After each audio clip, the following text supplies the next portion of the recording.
Hello साथियों, मैं इसके मौर्य आपका स्वागत करता हूं।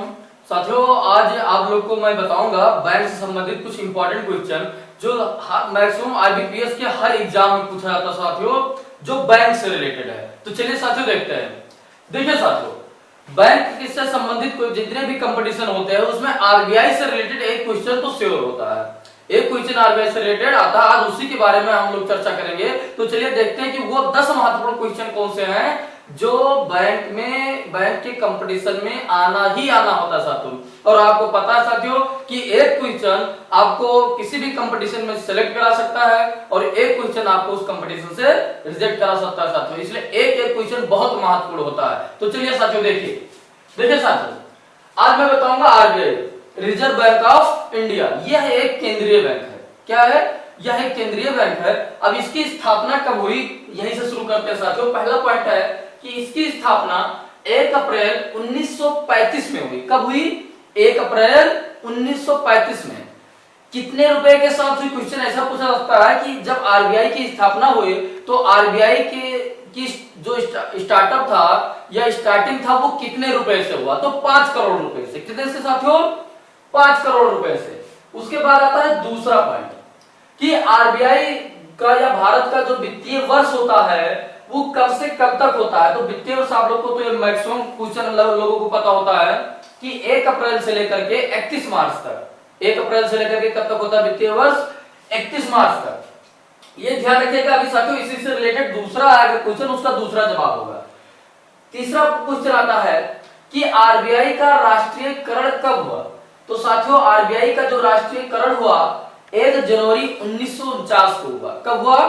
1 जनवरी 1949 को। देखिए ध्यान दीजिए, इसका जो स्थापना था वो कब हुआ था? 1 अप्रैल 1935 को, जब देश आजाद नहीं हुआ था, क्योंकि देश आजाद 1947 में हुआ और उससे पहले आरबीआई बन चुका था। लेकिन जब इसका राष्ट्रीयकरण हुआ तो देश आजाद होने के बाद हुआ। कब हुआ? 1 जनवरी 1949 को। उसके बाद आता है साथियों चौथा क्वेश्चन कि आरबीआई का मुख्यालय कहाँ है, हेड ऑफिस कहाँ है? मुंबई है। क्वेश्चन यहाँ पर लोग गड़बड़ ये करते हैं कि सोचते हैं केंद्रीय बैंक है तो सब कुछ केंद्र वाला दिल्ली में है, तो इसका मुख्यालय भी दिल्ली में होगा। ध्यान दीजिएगा, जो आरबीआई का मुख्यालय है वो कहां पर है? मुंबई में। उसके बाद अगला क्वेश्चन आता है, देखिए साथियों, आरबीआई के जो प्रथम गवर्नर थे वो कौन थे? ये क्वेश्चन पूछा जा सकता है क्योंकि आरबीआई की स्थापना देश आजाद होने के पहले हुई थी। और आपको पता है कि किसी भी संस्था के जो प्रथम होते हैं, लास्ट होते हैं, वो जरूर पूछा जाता सकते हो साथियों। तो देखिए आरबीआई के जो प्रथम गवर्नर थे वो सर ऑसबोर्न स्मिथ थे। कौन? Sir Osborne Smith. और इनका कार्यकाल था 1/4/1935 से 30/6/1937 तक। उसके बाद अगला क्वेश्चन आपसे पूछा जा सकता है कि आरबीआई के प्रथम जो स्वतंत्र भारत के गवर्नर कौन थे?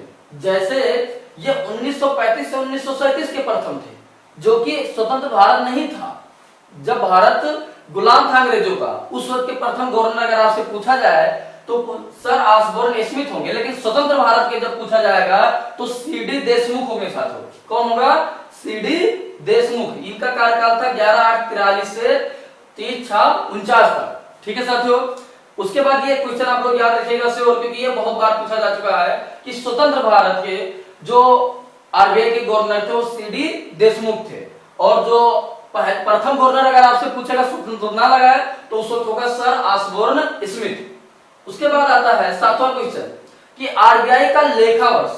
ध्यान दीजिए, यहां पर लोगों को कंफ्यूजन होती है क्योंकि लेखा वर्ष को समझ नहीं पाते हैं।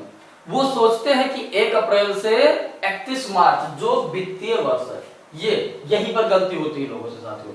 जो इसका लेखा वर्ष है वो 1 जुलाई से 30 जून तक होता है। 1 जुलाई से 30 जून तक आरबीआई का लेखा वर्ष होता है साथियों। ये दिमाग में बैठा लीजिए क्योंकि लोग वित्तीय वर्ष को ही लेखा वर्ष समझते हैं। तो याद रखिएगा कि 1 जुलाई से 30 जून तक।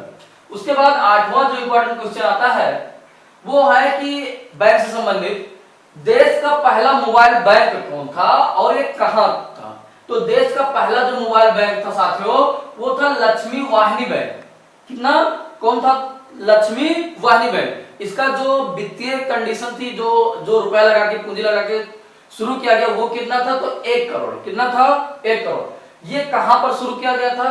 तो देश का पहला जो मोबाइल बैंक है वो एमपी में, मध्य प्रदेश में खरगोन जिला में, किस जिला में? खरगोन जिला में मोबाइल बैंक शुरू किया गया। ये क्या किया जाता था कि गांव-गांव में जाकर के वो गाड़ी पर ये बैंक शुरू हुआ था और गांव-गांव में जाकर के रुपया बांटते थे साथियों, तो इसलिए इसको कहा गया मोबाइल बैंक। उसके बाद आता है साथियों, ये इंपॉर्टेंट क्वेश्चन है कि देश का पहला मोबाइल बैंक कौन है? लक्ष्मी वाहिनी बैंक। क्योंकि दिमाग में लोगों को आएगा नहीं, कोई स्टेट बैंक, कोई पंजाब बैंक, कोई इलाहाबाद बैंक, सोचेंगे इलाहाबाद बैंक सबसे पुराना है तो वो हो गया, लेकिन नहीं, जो मोबाइल बैंक है वो कौन है? लक्ष्मी वाहिनी बैंक। 1 करोड़ रुपए से कहां शुरू हुआ? मध्य प्रदेश में। किस जिले में शुरू हुआ? खरगोन में, याद रखिएगा। 10वां क्वेश्चन आता है, देश का पहला तैरता एटीएम, बहुत इंपॉर्टेंट क्वेश्चन, बहुत बार पूछा जा चुका है कंपटीशन में। देश का पहला तैरता एटीएम किस बैंक ने बनाया? तो स्टेट बैंक ऑफ इंडिया ने बनाया। और कब बनाया? तो 9 फरवरी 2004 को बनाया। देखिए सुनते जाइए, 9 फरवरी 2004 को। किस राज्य में? तो केरला में। कहां पर? तो कोच्चि में। और किस स्टीमर पर बनाया गया साथियों? तो जो स्टीमर का नाम है उसका नाम है झंकार, जो तैरता हुआ था। जो तैरता हुआ क्या है? देखिए नाम से स्पष्ट है, देश का तैरता हुआ एटीएम। तो झंकार नाम का जो स्टीमर था उसी पर वो एटीएम स्थापित किया गया और वही उसी को तैरता हुआ एटीएम कहा गया साथियों। उसके बाद आता है 10वां क्वेश्चन कि ग्रामीण बैंक की स्थापना कब हुई? खास करके आईबीपीएस के उस जब पूछा जाता है, जैसे ग्रामीण बैंक से रिलेटेड जब कोई कंपटीशन होता है, आईबीपीएस तो टोटल कराता है, लेकिन ये ग्रामीण बैंक से रिलेटेड क्वेश्चन पूछा जाता है साथियों। तो 2 अक्टूबर 1975 को, कब? 2 अक्टूबर 1975 को ग्रामीण बैंक की स्थापना हुई। अब देखिए इसमें क्वेश्चन ये पूछा जाता है कि केंद्र सरकार, राज्य सरकार और जो ग्रामीण बैंक बनाता है। अभी जो ग्रामीण बैंक बनाने का मतलब क्या है? जैसे इलाहाबाद बैंक आप लोगों ने सुना होगा, तो खैर इंडियन बैंक हो गया। जब इलाहाबाद बैंक था तो उसका भी ग्रामीण बैंक इलाहाबाद ग्रामीण बैंक होता है साथियों। जैसे Punjab national bank, Punjab national bank का ग्रामीण बैंक क्या है? प्रथमा यूपी ग्रामीण बैंक, ये उसका प्रवर्तक होता है। पंजाब नेशनल बैंक कौन है? प्रवर्तक। जैसे इलाहाबाद ग्रामीण बैंक का प्रवर्तक कौन था? इलाहाबाद बैंक। ओके साथियों, तो इनका केंद्र का, राज्य का और प्रवर्तक का, जो उस बैंक को, ग्रामीण बैंक को बनाता है, इनका अनुपात क्या होता है? तो इनका अनुपात होता है साथियों 50, 15 और 35। मतलब 50% केंद्र सरकार देगी, 15% राज्य सरकार देगी और 35% जो उसको बनाने वाला होगा वो देगा। अब बात है कि ग्रामीण बैंक, देखिए रिलेटेड क्वेश्चन जो इंपॉर्टेंट है। अब ग्रामीण बैंक बना है, केंद्र का भी अनुपात है इसमें, केंद्र का भी शेयर है, तो शेयर पूरे विश्व, पूरे देश में होगा? ऐसा नहीं है। 2 राज्य ऐसे हैं जहां पर ग्रामीण बैंक नहीं है। वो कौन सा राज्य है? एक सिक्किम है साथियों और एक गोवा है, जहां पर ग्रामीण बैंक नहीं है। इंपॉर्टेंट क्वेश्चन, ग्रामीण बैंक किस राज्य में नहीं है? तो सिक्किम और गोवा में नहीं है साथियों। ओके साथियों, मुझे उम्मीद है आपको वीडियो समझ में आएगा। ये 10 क्वेश्चन मैक्सिमम बार पूछे जा चुके हैं, इसलिए इस 10 क्वेश्चन को लर्न करिए, अपने डायरी में नोट करिए, ताकि जब आपका एग्जाम आए तो इसको पढ़ के जरूर जाइए। मुझे उम्मीद है एक ना एक क्वेश्चन जरूर फंसेगा साथियों, और एक क्वेश्चन आपको सिलेक्ट करा सकता है एग्जाम में, और एक क्वेश्चन आपको एग्जाम से रिजेक्ट करा सकता है, इसलिए एक क्वेश्चन का महत्व आप समझिए साथियों। ओके साथियों, धन्यवाद। आप मेरे वीडियो पर बने रहिए। आपको वीडियो मेरा पसंद आ रहा है तो लाइक करिए, शेयर करिए और सब्सक्राइब करना बिल्कुल ना भूलिए, और अपने मित्र को शेयर करिए ताकि उनको भी इंपॉर्टेंट 10 क्वेश्चन मिल जाए किसी भी कंपटीशन में जो पूछा जाए, और वो भी अपने एग्जाम में सिलेक्ट हो सके साथियों। ओके साथियों, धन्यवाद।